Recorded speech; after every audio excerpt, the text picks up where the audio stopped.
Hello student, welcome to the lecture series of environmental studies.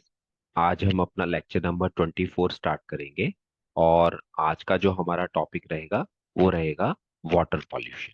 ठीक है। तो water pollution की डेफिनेशन, वाटर पॉल्यूशन के सोर्सेस, वाटर पॉल्यूशन के क्या क्या इफेक्ट्स होते हैं और वाटर पॉल्यूशन को कैसे कंट्रोल करते हैं वो हम इस वीडियो लेक्चर में कवर करेंगे। चलिए शुरू करते हैं अपना टॉपिक, वाटर पॉल्यूशन। तो सबसे पहले वाटर पॉल्यूशन की हम लोग डेफिनेशन को डिस्कस करेंगे। तो देख लेते हैं वाटर पॉल्यूशन की डेफिनेशन क्या होती है। Any undesirable change in water, that is a change in physical, chemical or biological characteristics of water, is called water pollution। देखिए वाटर की तीन कैरेक्टरिस्टिक है, फिजिकल, केमिकल और बायोलॉजिकल। अब किसी एक प्रॉपर्टी के अंदर कुछ भी चेंज होता है, लेकिन वो चेंज कैसा है, वो चेंज है अनडिजायरेबल, जिस चेंज की रिक्वायरमेंट नहीं है। तो ऐसी कंडीशन को हम क्या बोलेंगे, वाटर पॉल्यूशन। ठीक है। तो किसी भी प्रॉपर्टी के अंदर, वाटर की प्रॉपर्टी के अंदर अगर कोई चेंज होता है और वो चेंज अनडिजायरेबल है, यहाँ पे अनडिजायरेबल का मतलब है कि उस चेंज के लिविंग ऑर्गेनिज्म के ऊपर हार्मफुल इफेक्ट्स पड़ने लगे, तो उस कंडीशन को हम बोलते हैं वाटर पॉल्यूशन। ठीक।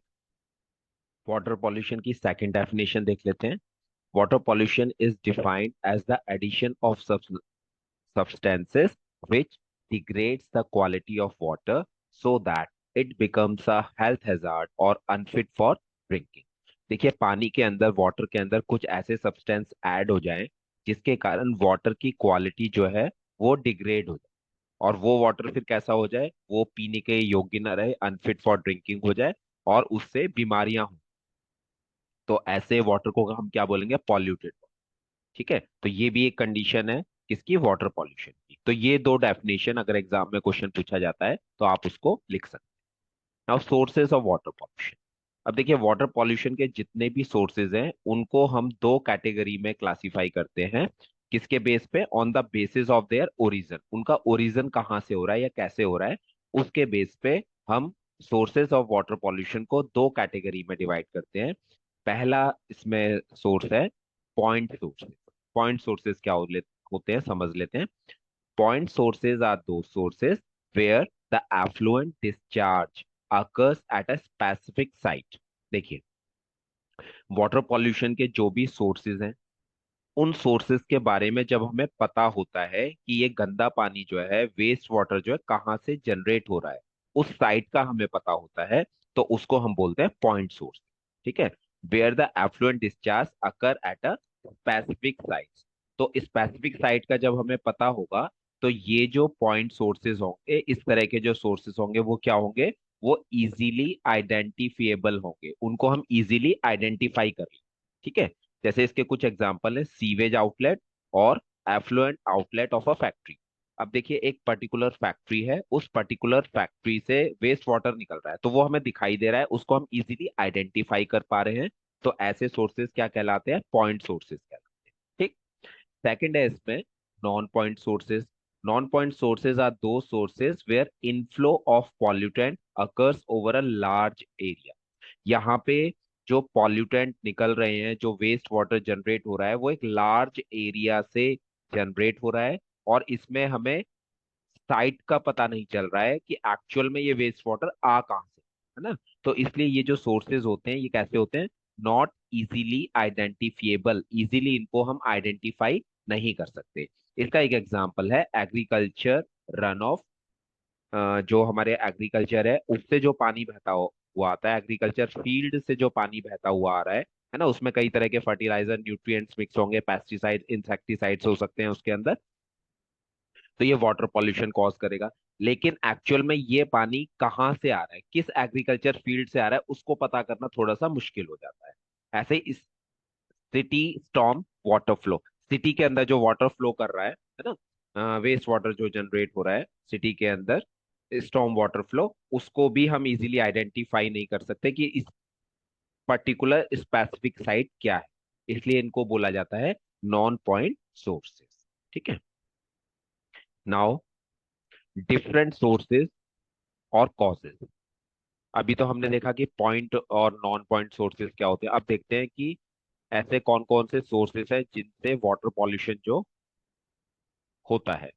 पहला इसमें इंडस्ट्रियल वेस्ट वाटर। अब देखिए जितनी भी इंडस्ट्रीज हैं, चाहे वो स्मॉल स्केल इंडस्ट्रीज हो या लार्ज स्केल इंडस्ट्रीज हो, तो बेसिकली उसमें जिस तरह की भी एक्टिविटीज होती है वहां पे वाटर का इस्तेमाल है ना। मोस्ट ऑफ द इंडस्ट्री में वाटर का इस्तेमाल होता है। फिर उस वाटर को इस्तेमाल किया जाता है तो उस वाटर के अंदर कई तरह के कंटामिनेंट्स जो होते हैं वो मिक्स हो जाते हैं।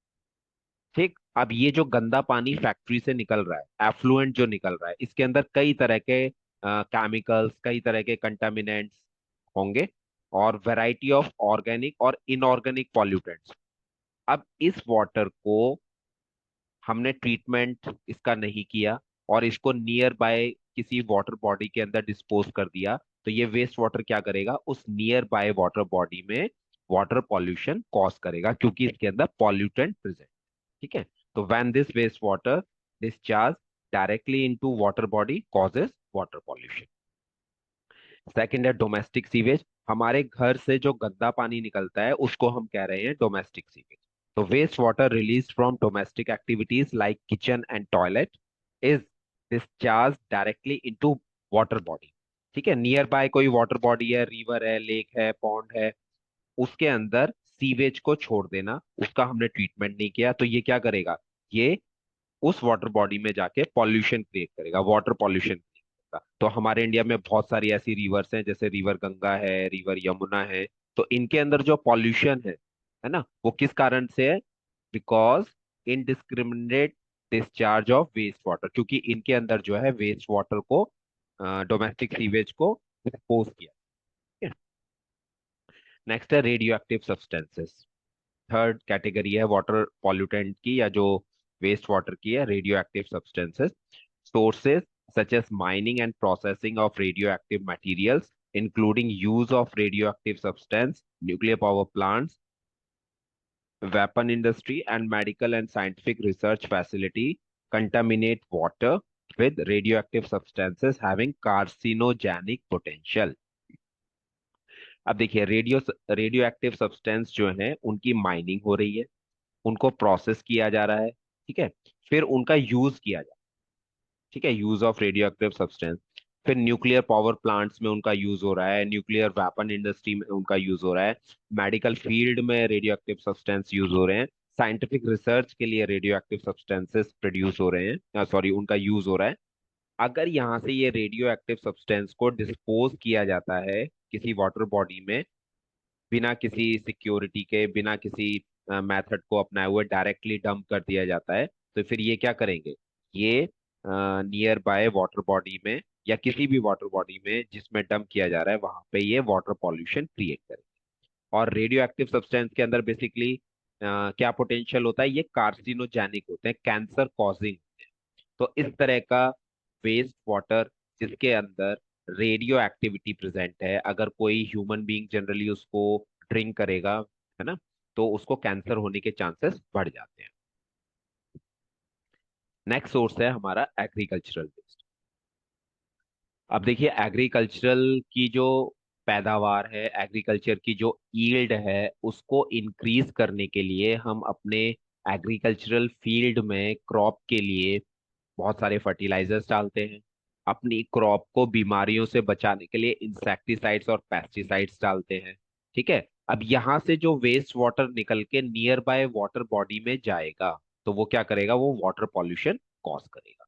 तो वही हमने यहाँ नोट्स में लिखा है, fertilizer run off from agriculture land is a major contributor of inorganic plant nutrient such as nitrogen, phosphorus and potassium. क्योंकि जो फर्टिलाइजर्स यूज किए जा रहे हैं जनरली वो एनपीके फर्टिलाइजर्स होते हैं, उन फर्टिलाइजर में नाइट्रोजन, फास्फोरस और पोटेशियम जो है वो होता है। ठीक है, अब रेन वाटर के थ्रू या पानी में हमने इरिगेशन किया है उस वाटर के थ्रू, अगर ये न्यूट्रिएंट्स नियर बाय लेक और लेक, पॉन्ड या किसी वाटर बॉडी में जाएंगे तो वहां पे ये पॉल्यूशन क्रिएट करेंगे, where they encourage excessive growth of algae and aquatic plant. और जब ये न्यूट्रिएंट्स जो हैं एक्सेस में पहुंचेंगे किसी वाटर बॉडी में, तो वहां एल्गी और एक्वेटिक प्लांट्स की ग्रोथ जो है वो इंक्रीज हो जाएगी। इसके अलावा एग्रीकल्चरल एक्टिविटीज की और बात करते हैं तो उसमें एनिमल एक्सक्रीटा, क्योंकि हम जो एनिमल्स को पालते हैं, चाहे वो काऊ है, बफेलो है ना, इस तरह के एनिमल्स को डोमेस्टिकेट करते हैं, तो ये भी एग्रीकल्चरल एक्टिविटी का ही पार्ट है। तो इनका जो एक्सक्रीटा जनरेट होता है, जैसे डंग, गोबर हो गया है ना, फिर वेस्ट फ्रॉम पोल्ट्री फार्म्स हो गया, पिगरीज हो गया, या स्लॉटर हाउसेज हो गए, है ना, यहाँ से जो भी वेस्ट निकलेगा नियर बाय वाटर बॉडी में जाएगा रन ऑफ होके, तो वो क्या करेगा, वाटर पॉल्यूशन कॉज करेगा। इसके अलावा they also reaches to ground water by surface leaching during rainy season. Rainy season में कई बार ऐसा देखने को मिला है कि ये जो वेस्ट वाटर सॉइल के ऊपर पड़ा हुआ है, ये जो मटेरियल इस वेस्ट वाटर के अंदर कंटामिनेंट्स हैं, वो नीचे लीचिंग के थ्रू नीचे चले जाते हैं और वो फिर क्या करते हैं, ग्राउंड वाटर को भी पॉल्यूट करते हैं।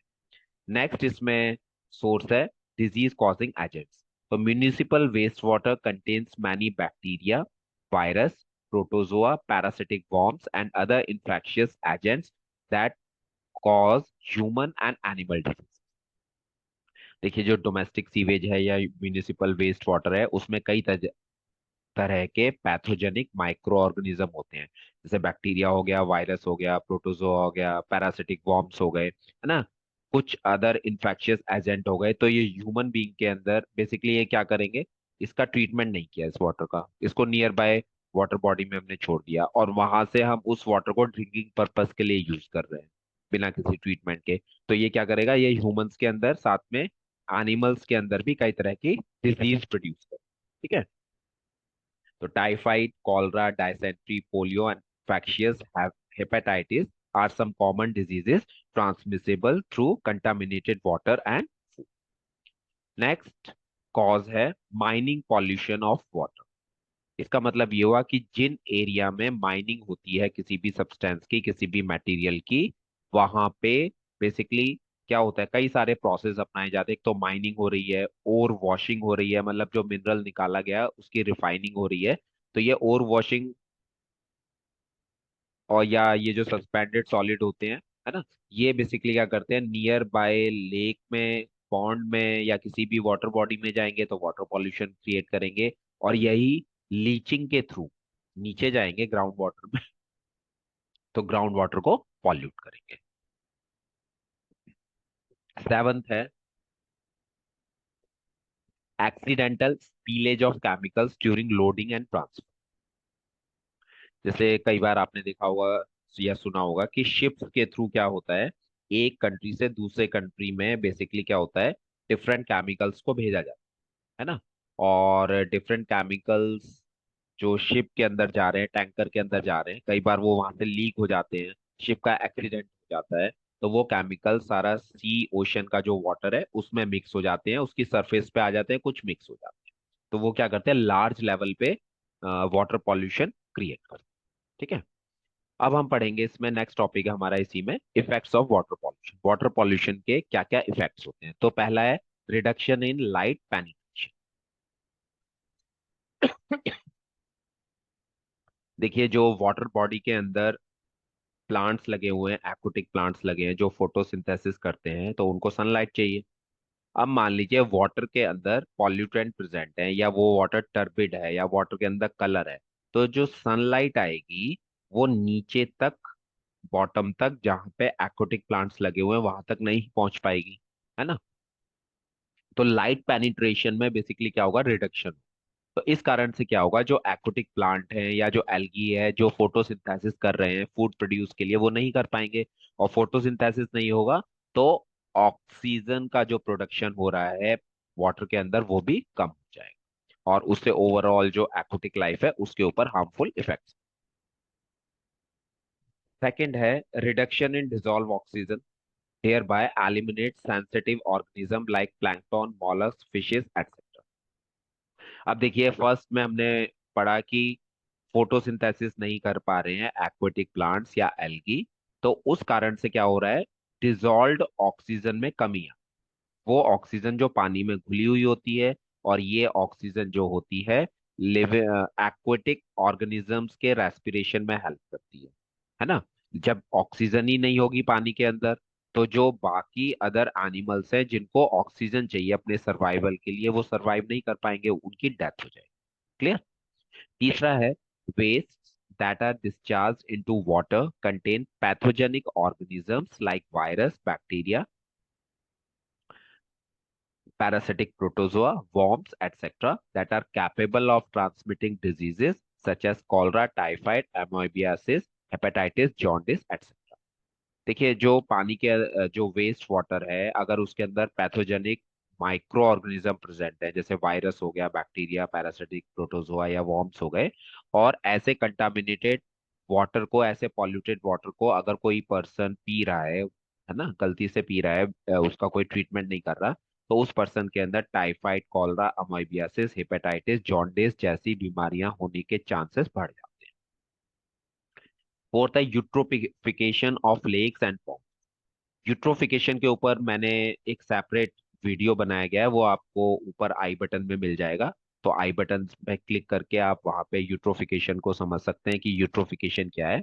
यूट्रोफिकेशन के कारण क्या होता है कि हमारी जो लेक्स हैं और पॉन्ड्स हैं वो धीरे धीरे उनके अंदर लाइफ जो है खत्म हो रही है, और वो भी खुद खत्म हो रहे हैं। तो ये पूरा प्रोसेस क्या होता है वो आप जो है उस वीडियो में जाके देख सकते हैं। Fifth, the metallic contaminants destroy useful bacteria present in water and hinder purification of rivers. देखिए जो रिवर्स हैं, रिवर के अंदर क्या होता है, कई तरह के यूजफुल माइक्रो ऑर्गेनिज्म होते हैं जो ऑर्गेनिक मटेरियल का डिकम्पोजिशन करते हैं। तो पानी के अंदर अगर थोड़ा बहुत ऑर्गेनिक वेस्ट या मटेरियल जाएगा, तो वो माइक्रो ऑर्गेनिज्म उसको डिकम्पोज कर देंगे। तो रिवर ने क्या किया, एक तरीके से अपने आप को साफ कर, सेल्फ प्यूरिफिकेशन कर, है ना। इसको बोलते हैं सेल्फ प्यूरिफिकेशन प्रॉपर्टी ऑफ। लेकिन अगर उसी रिवर के अंदर या पानी के अंदर मेटलिक कंटामिनेंट्स होंगे जो वेस्ट वाटर के थ्रू आए होंगे, तो वो क्या करेंगे, वो इन यूजफुल बैक्टीरिया को किल कर देंगे। अब जब ये यूजफुल बैक्टीरिया या माइक्रो ऑर्गेनिज्म किल हो जाएंगे, तो ऑर्गेनिक वेस्ट का डिकम्पोजिशन नहीं हो पाएगा। रिवर के अंदर वो ऐसे ही पड़ा रहेगा, सड़ता रहेगा, है ना, डिकम्पोजिशन प्रॉपर नहीं होगा। तो उस केस में क्या होगा, रिवर का जो वाटर है वो पॉल्यूट। तो हम यहाँ पे ये कह रहे हैं कि मेटलिक कंटामिनेंट्स होने के कारण यूजफुल बैक्टीरिया खत्म हो जाते हैं, जिनसे रिवर की सेल्फ प्यूरिफिकेशन की प्रॉपर्टी जो है, अपने आप को साफ करने की जो प्रॉपर्टी है, वो खत्म हो जाती है। नेक्स्ट है aquatic flora and fauna are destroyed due to toxicity of synthetic detergents। ठीक है, सिंथेटिक डिटर्जेंट्स अगर पानी में यूज कर रहे हैं, सोप यूज कर रहे हैं, तो उससे एक्वाटिक फ्लोरा और फौना जो होते हैं उनके ऊपर बहुत ज्यादा हार्मफुल इफेक्ट हो पड़ते हैं। कई बार उनमें प्रेजेंट केमिकल से इन एक्वाटिक फ्लोरा या एनिमल्स की डेथ भी हो। सेवंथ है radio active material present in water reacts with protein of aquatic invertebrates and deactivate enzymes. With enzyme inhibition, cell division may be stopped। अब पानी के अंदर अगर रेडियो एक्टिव मटेरियल प्रेजेंट्स हैं, तो वो बेसिकली क्या करते हैं, जो एक्वाटिक इन्वर्टिब्रेट्स होते हैं, इन्वर्टिब्रेट्स वो होते हैं जिनकी स्पाइनल कॉर्ड नहीं होती है, तो उनके अंदर वो रेडियो एक्टिविटी के कारण उनकी जो प्रोटीन है उनके साथ वो रिएक्ट करते हैं, और उनकी कई तरह की एंजाइम्स जो होती हैं वो डीएक्टिवेट हो जाती है रेडियो एक्टिविटी के कारण। अब इस कारण से क्या होगा, उनके अंदर सेल डिवीजन रुक जाएगा, सेल डिवीजन नहीं होगा तो उनकी प्रॉपर ग्रोथ नहीं होगी। फिर अगर रेडियो एक्टिव मटेरियल पानी के अंदर प्रेजेंट है और ऐसा पानी ड्रिंकिंग पर्पस के लिए यूज किया जा रहा है, तो ह्यूमन बीइंग के अंदर कैंसर हो सकता है, आंखों के अंदर आई कैटरैक्ट या मोतियाबिंद जिसको बोलते हैं वो हो सकता है, या ह्यूमन बीइंग के अंदर डीएनए ब्रेकेज भी हो सकता है। ठीक है, तो ये कुछ हार्मफुल इफेक्ट्स हैं जो वाटर पॉल्यूशन के कारण होते हैं। अब हम समझेंगे कि वाटर पॉल्यूशन का कंट्रोल कैसे। तो पहला पॉइंट है, domestic sewage should be disposed of after treatment in the sewage treatment plant, that is STP. जो घर से जो गंदा पानी निकल रहा है जिसको हम डोमेस्टिक सीवेज बोल रहे हैं, है ना, उसको पहले हमें क्या करना चाहिए, सीवेज ट्रीटमेंट प्लांट में भेजना चाहिए, एसटीपीज में भेजना चाहिए। सीवेज ट्रीटमेंट प्लांट में वेरियस प्रोसेस अप्लाई करके उसका ट्रीटमेंट किया जाएगा, उसमें से पॉल्यूशन लोड कम किया जाएगा। उसके बाद उस वाटर को हमें छोड़ना है, डिस्पोज करना है, तो वो वाटर फिर नुकसान नहीं। ऐसे ही इंडस्ट्रियल वेस्ट वाटर है जो एफ्लुएंट है ना, उसको भी पहले क्या करें, इंडस्ट्रीज के अंदर बेसिकली जो एफ्लुएंट ट्रीटमेंट प्लांट बने होते हैं वहां पे उसको भेजा जाए, डायरेक्टली बाहर किसी वाटर बॉडी में ना छोड़ के उसका पहले ट्रीटमेंट करें। ट्रीटमेंट कर लेंगे, पॉल्यूशन लोड कम हो जाएगा, अब उस वाटर को हम आगे फर्दर छोड़ सकते हैं, डिस्पोज कर सकते हैं। ठीक है, bathing, washing should be prohibited in the vicinity of water sources. जहाँ भी वाटर सोर्सेज हैं जनरली वहाँ पे बाथिंग, वॉशिंग, इस तरह की एक्टिविटीज को हमें बैन करना चाहिए। और साथ में सोप और डिटर्जेंट का इस्तेमाल इन जगहों पे नहीं करना चाहिए। ठीक। Then no intermixing of solid waste should be done. Water के अंदर किसी भी तरह का जो सॉलिड वेस्ट है उसको हमें थ्रो नहीं करना चाहिए। Then recycling and reuse of wastewater by suitable treatment before its discharge into the water body। जो वेस्ट वाटर जनरेट हो रहा है इंडस्ट्रीज के अंदर या किसी भी एक्टिविटी के अंदर, तो वही है, पहले उसको कोशिश करें उसकी रिसाइकलिंग हो सके, उसको दोबारा से काम में लाया जा सके, रीयूज हो सके, है ना। फिर उस पर कोई सुटेबल ट्रीटमेंट प्रोसेस अपनाएं जिससे पॉल्यूशन लोड कम हो जाए, तब उसको डिस्चार्ज करें।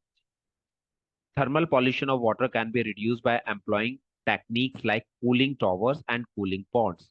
देखिए बहुत सारी इंडस्ट्री से जो वेस्ट वाटर निकलता है उसमें हीट प्रेजेंट होती है ना। उस पानी का टेम्परेचर बहुत ज्यादा होता है, 60 डिग्री हो गया, 65 डिग्री सेल्सियस हो गया।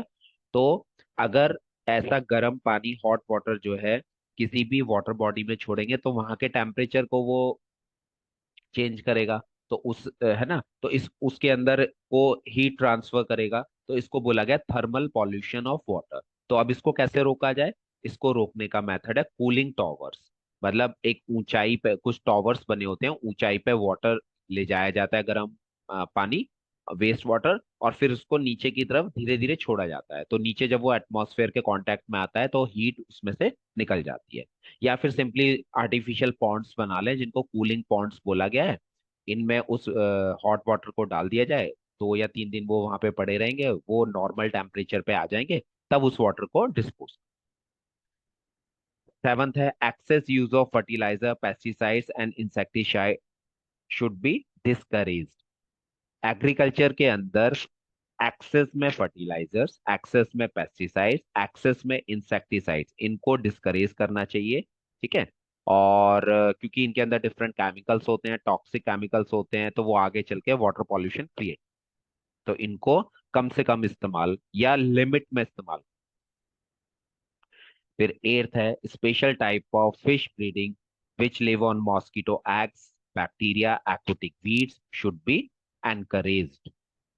अब जहाँ पे पानी है ना, जैसे लेक है, पॉन्ड है, या और भी वाटर के इस तरह के सोर्सेज हैं जहाँ पे पॉल्यूशन होने के चांसेस बढ़ सकते हैं, तो बेसिकली रुके हुए पानी में क्या होता है, मॉस्किटो ग्रो कर जाते हैं, मॉस्किटो अपने एग ले करते हैं, कई तरह के हार्मफुल बैक्टीरिया ग्रो कर जाते हैं, या कुछ एक्वाटिक वीड्स होती हैं, प्लांट्स होते हैं जो ग्रो कर जाते हैं जिनकी रिक्वायरमेंट नहीं है। तो ऐसी जगहों पे हमें ऐसी फिशेज को ब्रीड करना चाहिए, पालना चाहिए वहां पे, जो ये मॉस्किटो एग्स, बैक्टीरिया या एक्वाटिक वीड्स को खाती हैं, ईट करती हैं। तो इससे क्या होगा, ये पानी जो है बेसिकली साफ रहेगा क्योंकि फिश उसको क्लियर करती रही। नेक्स्ट नाइन्थ है legislative control should be more punitive. Government ने देखिए वाटर पॉल्यूशन को रोकने के लिए वाटर एक्ट बनाया है, और वाटर एक्ट में कई तरह की पनिशमेंट दी। ठीक। तो उन्हीं बेसिकली लॉज की, कानून की बात हो रही है यहाँ पे। तो बेसिकली वाटर एक्ट के अंदर जो पनिशमेंट्स दी गई हैं उनको और ज्यादा प्यूनिटिव बनाया जाए, उनको और ज्यादा स्ट्रिक्ट बनाया जाए, जिससे लोगों में थोड़ा सा डर ये हो कि अगर हम वाटर पॉल्यूशन क्रिएट करेंगे, है ना, तो हमें पर्टिकुलर पनिशमेंट जो है या हमारे ऊपर पर्टिकुलर फाइन जो है वो लग सकता है। तो ये पनिशमेंट या ये फाइन जितना ज्यादा होगा उतना ही हम क्या कर सकते हैं, वाटर पॉल्यूशन को रोक सकते हैं। और लास्ट है लेकिन सबसे इंपॉर्टेंट है, public awareness regarding water pollution should be created. लोगों के अंदर जागरूकता, लोगों के अंदर अवेयरनेस फैलाना बहुत जरूरी है। पानी की इंपॉर्टेंस बताना जरूरी है। पानी की इंपॉर्टेंस उनको बताएंगे और लोगों को वाटर पॉल्यूशन और वाटर पॉल्यूशन के हार्मफुल इफेक्ट्स के बारे में बताएंगे, तो लोग अवेयर होंगे और अपने लेवल पे वाटर पॉल्यूशन को रोकने का प्रयास करेंगे, या अपनी तरफ से वो कोशिश करेंगे कि एटलीस्ट उनकी तरफ से वाटर के अंदर किसी भी तरह के पॉल्यूटेंट ना जा पाए। तो पब्लिक अवेयरनेस बहुत इंपॉर्टेंट है ना। हम सभी लोग अगर अवेयर हो जाएंगे तो वाटर पॉल्यूशन को हम काफी हद तक क्या कर सकते हैं, रोक सकते हैं, कंट्रोल कर सकते हैं। ठीक है। तो आज के लेक्चर में हम लोग इतना ही रखते हैं। आप जो है चैनल को सब्सक्राइब करें, लाइक करें और अपने दोस्तों के साथ शेयर करें। because sharing is caring. Thank you.